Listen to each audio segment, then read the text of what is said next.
Hello everyone, कैसे हो आप सभी। आप सभी का स्वागत है हमारे YouTube channel the educational rich में। और अभी तक आपने हमारे यूट्यूब चैनल को सब्सक्राइब नहीं किया तो प्लीज़ आप इस चैनल को सब्सक्राइब कर लो, वीडियो को लाइक कर दो और शेयर कर दो। 60 दिन की हम सीरीज लेके आए हैं जिसमें KGMU, BHU और नॉर्सेट 5 को टारगेट किया गया है और इसके माध्यम से जितने भी होने वाले आगामी एग्ज़ाम हैं, चाहे UPNHM हो या ESIC हो, PGI हो, सारे ही सब्जेक्ट को इसके अंदर कवर किया गया है। तो आज का जो हमारा तीसरा सेशन है वो है ऑक्यूपेशनल डिसीज। आपने थंबनेल में देखा होगा कि आज का जो सेशन हमारा ऑक्यूपेशनल डिसीज पे है। तो आज हम आपसे बात करेंगे कि क्या होता भी ऑक्यूपेशनल डिसीज। तो ऑक्यूपेशनल डिसीज के बारे में आपसे बात करने आए हैं कि ऑक्यूपेशनल डिसीज क्या होता है, समझ रहे हो। तो चलिए हम लोग बात करते हैं। आज का जो हमारा डिसऑर्डर है वो ऑक्यूपेशनल डिसऑर्डर पे हम लोग बात करेंगे। तो ऑक्यूपेशन मतलब क्या होता है। ऑक्यूपेशन मतलब होता है कि जो भी हम काम करते हैं, चाहे आप एग्रीकल्चर का काम कर रहे हो, चाहे आप कंप्यूटर पे काम कर रहे हो, चाहे आप किसी फैक्ट्री में काम कर रहे हो, आप पढ़ा रहे हो, जो भी आप करते हो काम, वो सब क्या है, आपका ऑक्यूपेशन है। और ऑक्यूपेशन करते करते, किसी काम को करते करते आपको किसी प्रकार की बीमारी हो जाती है, उसको हम लोग बोलते हैं ऑक्यूपेशनल डिसऑर्डर। तो आज जितनी भी ऑक्यूपेशनल डिसीज है वो मैं सारा ऑक्यूपेशनल डिसीज के बारे में चर्चा करूँगा। और सारे में बोल रहा हूँ कि अगर ऑक्यूपेशनल डिसीज से क्वेश्चन आता है तो जो मैं आज स्लाइड लेके आया हूँ इसके बाहर आपका कोई भी क्वेश्चन नहीं पूछा जाएगा। तो प्लीज़ एक बार फिर डियर, अगर आपने मेरे चैनल को सब्सक्राइब नहीं किया तो प्लीज़ मेरे चैनल को सब्सक्राइब कर लीजिए। आज का पहला MCQ सेशन आपके सामने, most common cancer due to occupational hazard. बहुत इंपॉर्टेंट क्वेश्चन है।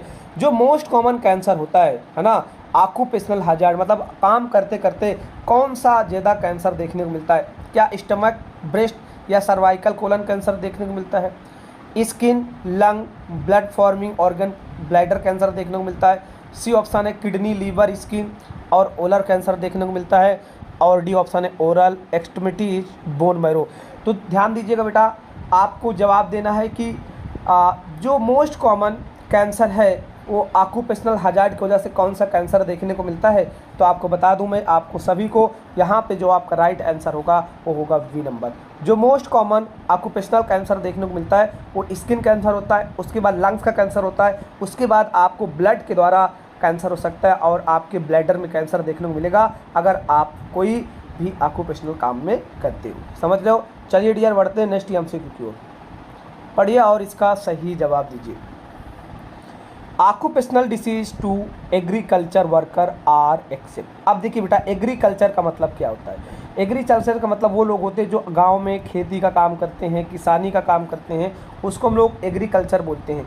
तो बोला गया कि एग्रीकल्चर करने वालों को कौन कौन सी बीमारी हो सकती है, कौन कौन सी बीमारी हो सकती है। तो इसमें फर्स्ट ऑप्शन है एंथ्रेक्स। क्या उनको एंथ्रेक्स हो सकता है। अब मैं बता दूं कि एंथ्रेक्स का मतलब क्या होता है। एंथ्रेक्स का मतलब होता है कि एक जेनेटिक डिसीज होती है जो कि एग्रीकल्चर में या जो गांव में सबसे ज़्यादा देखने को मिलती है। ठीक है, टेटनेस हो सकता है, किसी प्रकार का लोहा लग जाए, है ना। लेप्टोस्पिरोसिस, जो लेप्टोस्पिरोसिस है ये भी एक बैक्टीरियल डिसीज है। और D ऑप्शन है वेरिकोज वेन, वेरिकोज वेन। तो आप बताइए इसमें से सारे डिसीज़ तो एग्रीकल्चर में होंगे, एक को छोड़ के तो कौन सा डिसीज है जो कि एग्रीकल्चर वाले पेशेंट में नहीं होता है। तो आपको बता दे रहा हूँ मैं, एग्रीकल्चर में एंथ्रेक्स हो सकता है, तो ये आंसर नहीं होगा, हो सकता है। टिटनस ये भी किसान को हो जाएगा, लेप्टोस्पिरोसिस ये भी हो जाएगा, लेकिन जो एग्रीकल्चर किसान होते हैं उनको वेरिकोज वेन नहीं होता। तो आपका जो करेक्ट आंसर होगा वो क्या होगा, D नंबर करेक्ट देखने को मिलेगा। चलिए डियर, बढ़ते हैं नेक्स्ट MCQ की ओर। पढ़िए और सही जवाब दीजिए। क्वेश्चन पूछा है cadmium poisoning cause due to. जो कैडमियम पॉइजनिंग होता है किसके द्वारा होता है। क्या इनऑर्गेनिक डस्ट के द्वारा होता है, ऑर्गेनिक डस्ट के द्वारा होता है, या एसिड के द्वारा होता है, या मेटल कंपाउंड के द्वारा होता है। तो कैडमियम पॉइजनिंग बहुत इंपॉर्टेंट क्वेश्चन है कि कैडमियम पॉइजनिंग किसके द्वारा देखने को मिलता है। इनऑर्गेनिक, ऑर्गेनिक, एसिड और मेटल कंपाउंड। तो याद रखिएगा जो कैडमियम पॉइजनिंग है वो किसके द्वारा देखने को मिलता है, वो देखने को मिलता है आपको मेटल कंपाउंड के द्वारा। तो आपका करेक्ट आंसर होगा डी नंबर आपका करेक्ट हो जाएगा। चलिए डियर बढ़ते हैं नेक्स्ट एमसीक्यू की ओर। पढ़िए और इसका सही जवाब दीजिए। सिलिकोसिस कॉज्ड ड्यू टू, जो सिलिकोसिस होता है किसके द्वारा होता है? पहला ऑप्शन है एस्बेस्टोसिस, बी ऑप्शन है सिलिका, सी ऑप्शन है आयरन, डी ऑप्शन है बेरियम। तो सिलिकोसिस किसके द्वारा होगा? राइट आंसर कमेंट बॉक्स में सारे बच्चे राइट आंसर कर दीजिए। सिलिकोसिस किसके द्वारा होता है? और आपको बता दूं बहुत इंपॉर्टेंट क्वेश्चन है, एग्जाम में रिपीटेड पूछा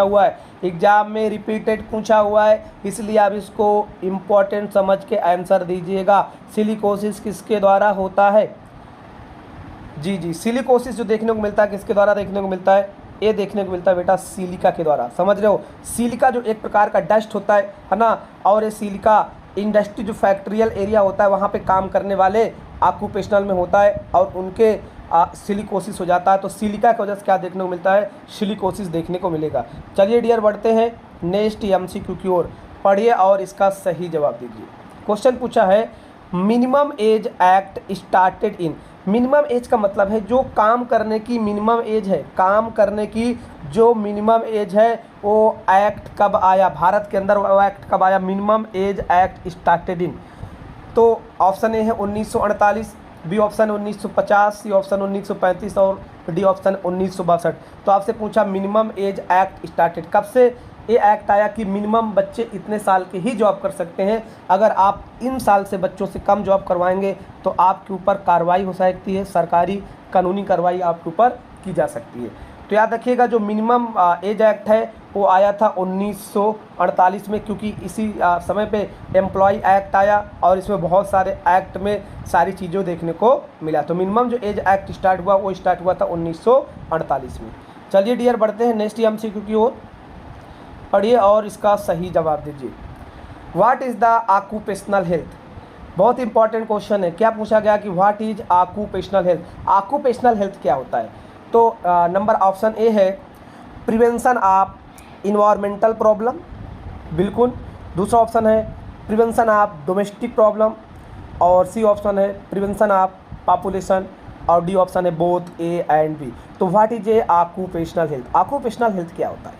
देखिए ऑक्यूपेशनल हेल्थ का मतलब है कि आप इन्वायरमेंट प्रॉब्लम का मतलब जैसा आप जहाँ पे काम कर रहे हो है ना, किसी फैक्ट्री में काम कर रहे हो, किसी प्लेस में काम कर रहे हो, तो वहाँ का जो इन्वायरमेंट होना चाहिए वहाँ में कोई प्रॉब्लम हो तो उसको हम लोग प्रिवेंट कर सकते हैं। और प्रिवेंट आप डोमेस्टिक प्रॉब्लम, जो भी डोमेस्टिक प्रॉब्लम होती है उसको हम लोग प्रिवेंट करते हैं। तो आपका जो करेक्ट आंसर होगा वो क्या होगा? A and V. तो आपका करेक्ट आंसर डी नंबर देखने को मिलेगा। चलिए डियर बढ़ते हैं नेक्स्ट एमसीक्यू की ओर। पढ़िए और इसका सही जवाब दीजिए।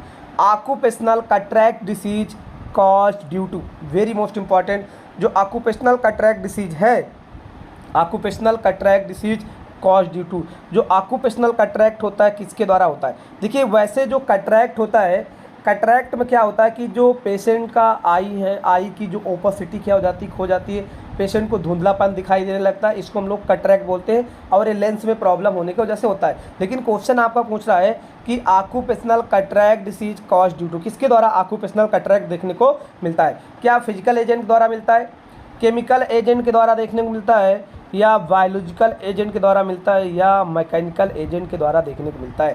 तो ध्यान दीजिएगा जो ऑक्यूपेशनल कैटरेक्ट है ये किसके द्वारा देखने को मिलेगा? ये देखने को मिलेगा आपका फिजिकल एजेंट के द्वारा। तो आपका जो करेक्ट आंसर होगा वो ए नंबर आपका देखने को मिलेगा। चलिए डियर बढ़ते हैं नेक्स्ट एमसीक्यू की ओर। पढ़िए और इसका सही जवाब दीजिए।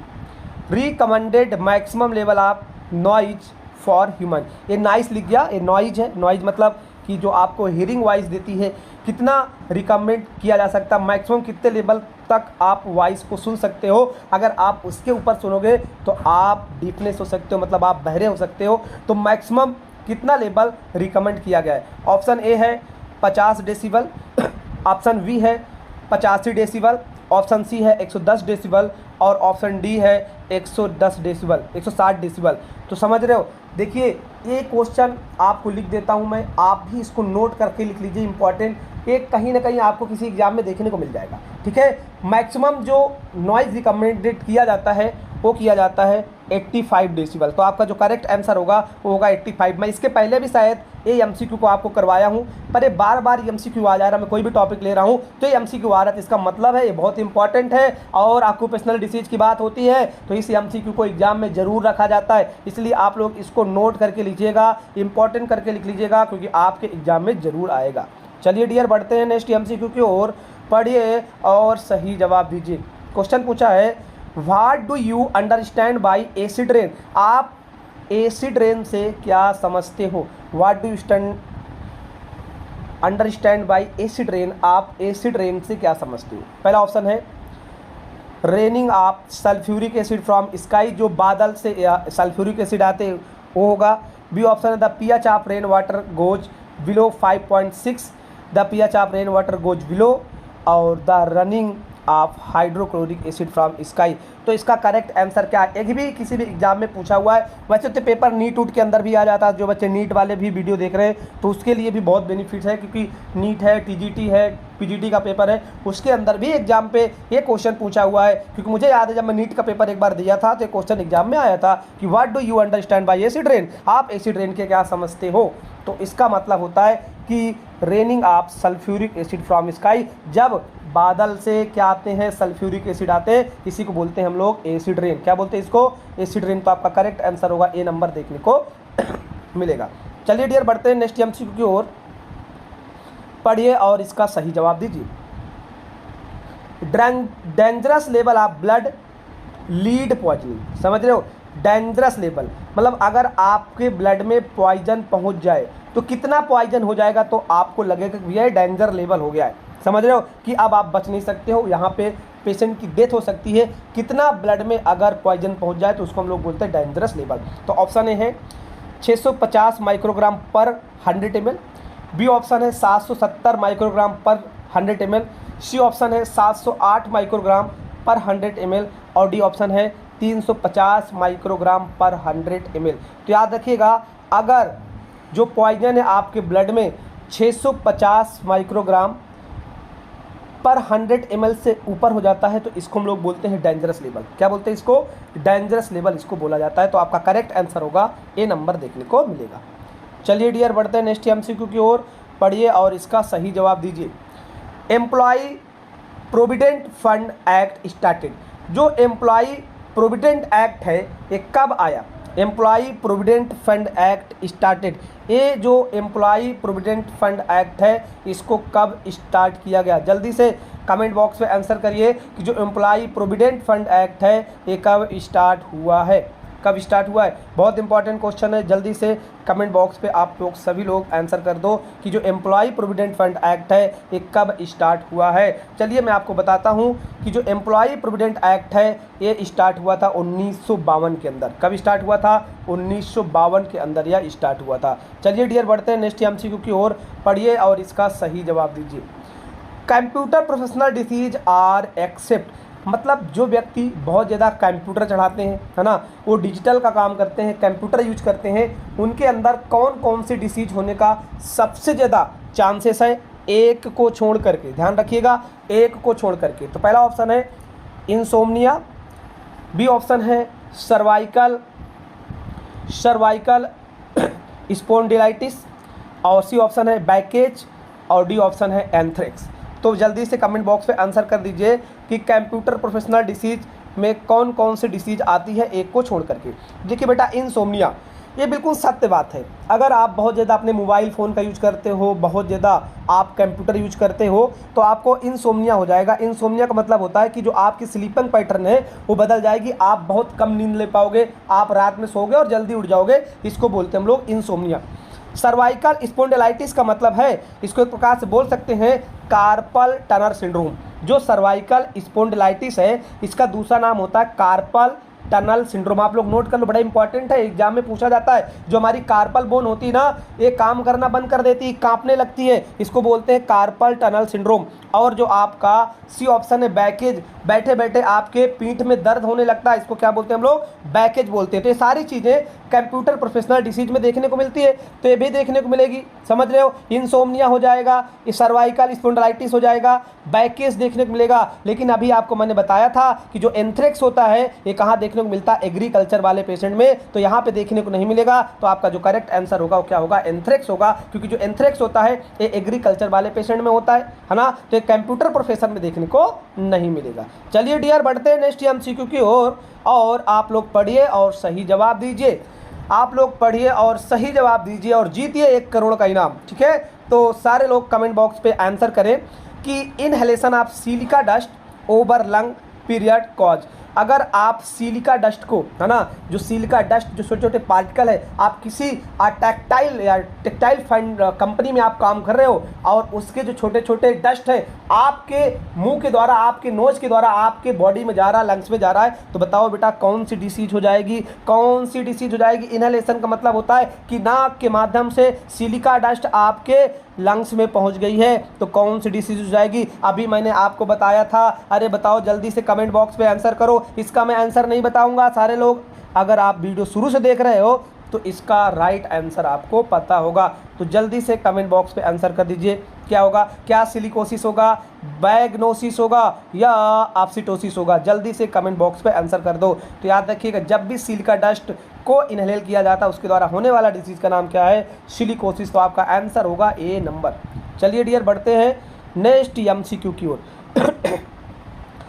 नेक्स्ट एमसीक्यू की ओर बढ़ते हैं, पढ़िए और इसका सही जवाब दीजिए। Forest bite disease condition causative agent. Forest bite, देखिए जो फॉरेस्ट बाइट है ये किसके द्वारा होता है, forest bite disease condition causative agent. Forest bite का कॉजेटिव एजेंट कौन है, क्या हीट है, नॉइज है, कोल्ड है और लाइट है। जल्दी से कमेंट बॉक्स पे आंसर करिए कि फॉरेस्ट बाइट डिसीज का पॉजिटिव एजेंट क्या है, हीट है, नॉइज है, कोल्ड है या लाइट है। जल्दी से सारे बच्चे कमेंट बॉक्स पे इसका आंसर कर दीजिए।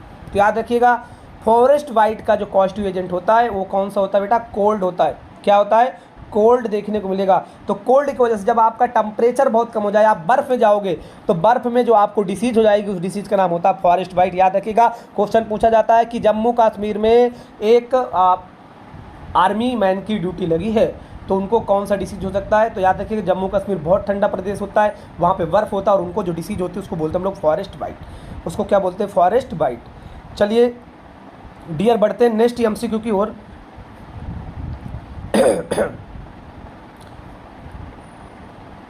आप लोग इसका कमेंट बॉक्स पे आंसर करिए।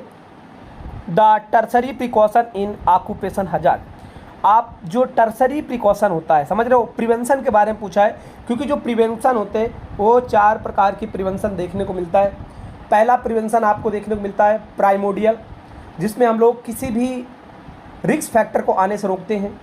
बी जो दूसरा होता है प्रिवेंशन उसको प्राइमरी बोलते हैं, जिसमें हम डिसीज आने को रोकते हैं। और तीसरा होता है जिसमें डिसीज हो गई है उसके प्रोग्नोसिस को रोकते हैं। और चौथा प्रिवेंशन होता है जिसके अंदर अगर पेशेंट बहुत ज़्यादा बीमार हो गया है उसको अपने प्री स्टेज में पहुंचाने को हम लोग टर्सरी प्रिवेंशन बोलते हैं। तो इसमें देखिए टर्सरी प्रिवेंशन का मतलब क्या है, प्री प्लेसमेंट एग्जामिनेशन। बेटा जो आपका प्री प्लेसमेंट एग्जामिनेशन है, मतलब आप बीमारी होने से पहले बचाना चाहते हो, तो ये तो आ जाएगा आपका प्राइमोडियल के अंदर। अरे बताओ किसके अंदर आएगा, प्राइमोडियल के अंदर आ जाएगा। डायग्नोसिस एंड लेबोरेटरी ये आपका सेकेंडरी के अंदर आ जाएगा, समझ रहे हो। डिसएबिलिटी लिमिटेशन एंड रिहेबिलिटेशन, हाँ ये आपका आ जाएगा टर्सरी के अंदर। आपको जो करेक्ट आंसर होगा वो क्या होगा, सी नंबर देखने को मिलेगा। चलिए डियर बढ़ते हैं नेक्स्ट एमसीक्यू की ओर। पढ़िए और इसका सही जवाब दीजिए, पढ़िए और इसका सही जवाब दीजिए। क्वेश्चन क्या पूछा है, following what are the occupational disease of agriculture worker. समझ रहे हो, इसमें से कौन सा डिसऑर्डर है जो एग्रीकल्चर वाले पेशेंट में देखने को मिलता है। तो ये शायद क्वेश्चन रिपीट हो गया है, मैंने आपको बताया था कि एंथ्रेक्स, लिप्टोस्पिरोसिस और टेटनस ये सभी देखने को मिलेंगे, तो ऑल ऑफ द एबव देखने को मिलेगा। चलिए डियर बढ़ते हैं नेक्स्ट एमसीक्यू की ओर। पढ़िए और इसका सही जवाब दीजिए, ये बहुत इंपॉर्टेंट क्वेश्चन है। पढ़िए और सही जवाब दीजिए। The temperature of work place should be between, मतलब जहाँ पे आप काम करते हो, किसी भी फैक्ट्री में हो सकता है, आप किसी ऑफिस में जॉब कर सकते हो, आप किसी खेत में काम कर सकते हो, तो बेस्ट काम करने का टेम्परेचर कितना होना चाहिए। क्या 15 डिग्री से 20 डिग्री सेल्सियस, या 25 डिग्री से 27 डिग्री सेल्सियस, या 28 डिग्री सेल्सियस से लेके 33 डिग्री सेल्सियस, या 20 डिग्री सेल्सियस से लेके 24 डिग्री सेल्सियस। तो याद रखिएगा जब भी हम किसी वर्क प्लेस की बात करते हैं तो एक वर्क प्लेस का जो सबसे बढ़िया टेम्परेचर होता है वो टेम्परेचर कितना होता है आपका 25 से लेके 27 डिग्री सेल्सियस में काम करने का अच्छा रहता है। इसके अंदर कोई बीमारी नहीं होती, स्ट्रोक होने के चांसेस नहीं रहते। तो ये सबसे अच्छा मेथड होता है और सबसे अच्छा प्लेस होता है और सबसे अच्छा टेम्परेचर होता है कि 25 से 27 डिग्री सेल्सियस का वहाँ पे टेम्परेचर देखने को मिले। चलिए डियर बढ़ते हैं नेक्स्ट एमसीक्यू की ओर, पढ़िए और इसका सही जवाब दीजिए। क्वेश्चन पूछा है zoonotic disease are common among agriculture worker when the come and contact with. समझ रहे हो जूनोटिक डिसीज कैसे होती, किसके कांटेक्ट पे आने से होती। क्वेश्चन सीधा सीधा पढ़िए, पूछा है कि जूनोटिक डिसीज किसके कांटेक्ट पे आने से होती है। तो ऑप्शन ए नंबर है आपका ह्यूमन, क्या ह्यूमन के आने से होगी। बी ऑप्शन है बैक्टीरिया, क्या बैक्टीरिया के आने से होगी। सी ऑप्शन है एनिमल और डी ऑप्शन है वायरस। तो सभी लोग कमेंट बॉक्स पे आंसर करिए कि जूनोटिक डिसीज किसके वजह से होती है। जल्दी से राइट आंसर आप कमेंट बॉक्स में लिख दीजिए कि जूनोटिक डिसीज किसके वजह से होती है। तो याद रखिएगा बेटा, जो जूनोटिक डिसीज है वो होती है किसके वजह से, एनिमल के वजह से होती है। किसके वजह से, एनिमल के वजह से देखने को मिलती है। तो आपका जो करेक्ट आंसर होगा उसी नंबर देखने को मिलेगा। चलिए डियर बढ़ते हैं नेक्स्ट एमसीक्यू की ओर, पढ़िए और सही जवाब दीजिए। Lead poisoning is also known as, lead poisoning को और किसके नाम से जाना जाता है। लीड पॉइजनिंग को और किसके नाम से जाना जाता है। तो ऑप्शन ए है प्लम्बिंग, ऑप्शन बी है टैबोकोसिस, ऑप्शन सी है प्लम्बिजम और ऑप्शन डी है नॉन ऑफ द एबव। तो लीड पॉइजन को और किसके नाम से जानते हैं। तो लीड पॉइजन को और हम जिस नाम से जानते हैं उसका नाम है प्लम्बिजम। क्या नाम है उसका, प्लम्बिजम। तो आपका जो करेक्ट आंसर होगा उसी नंबर देखने को मिलेगा। चलिए डियर बढ़ते हैं नेक्स्ट एमसीक्यू की ओर, पढ़िए और सही जवाब दीजिए। पढ़िए और सही जवाब दीजिए। पढ़िए और सही जवाब दीजिए। Cold dust cause which disease, जो कोल्ड डस्ट होता है ना, कोल्ड डस्ट की वजह से कौन सा डिसीज होता है। जल्दी से कमेंट बॉक्स पे आंसर करिए। कोल्ड डस्ट देखिए क्या होता है बेटा। कोल्ड डस्ट जो लोग कोयला के खदान में काम करते हैं ना, कोल माइन में काम करते हैं, कोयला के खदान में काम करते हैं, वहाँ से जो छोटे छोटे डस्ट सीधा नाक के द्वारा जो वहाँ के वर्कर होते हैं उनमें जाता, उनके वजह से पूछ रहा है कि कौन सा डिसीज होता है। क्या एंथ्रेक्स होता है या डस्ट डिसीज होता है या निमोकोनोसिस बैग्नोसिस होता है या ब्रूसिलोसिस होता है। तो आप लोग करेक्ट आंसर इसका बताइए। याद रखिएगा जब भी किसी को कोल्ड डस्ट की वजह से डिसीज होती है उसको हम लोग बोलते हैं एंथ्रेक्स या एंथ्रोक्लोसिस बोलते हैं। इसको क्या बोलते हैं, इसको एंथ्राक्लोसिस बोलते हैं। तो आपका एंथ्राक्लोसिस राइट आंसर देखने को मिलेगा। चलिए डियर बढ़ते हैं नेक्स्ट एमसीक्यू की ओर, पढ़िए और इसका सही जवाब दीजिए। Sugar cane dust cause which disease, जो शुगर कैन है इसके वजह से कौन सा डिसीज होता है। और लिख दे रहा हूँ इंपॉर्टेंट, क्योंकि ये इंपॉर्टेंट क्वेश्चन है, ये एग्जाम में क्वेश्चन पूछा जाता है कि sugar cane dust cause which disease, जो शुगर कैन जो गन्ने के मिल में काम करते हैं किसान, उनको कौन सी बीमारी सबसे ज़्यादा देखने को मिलती है।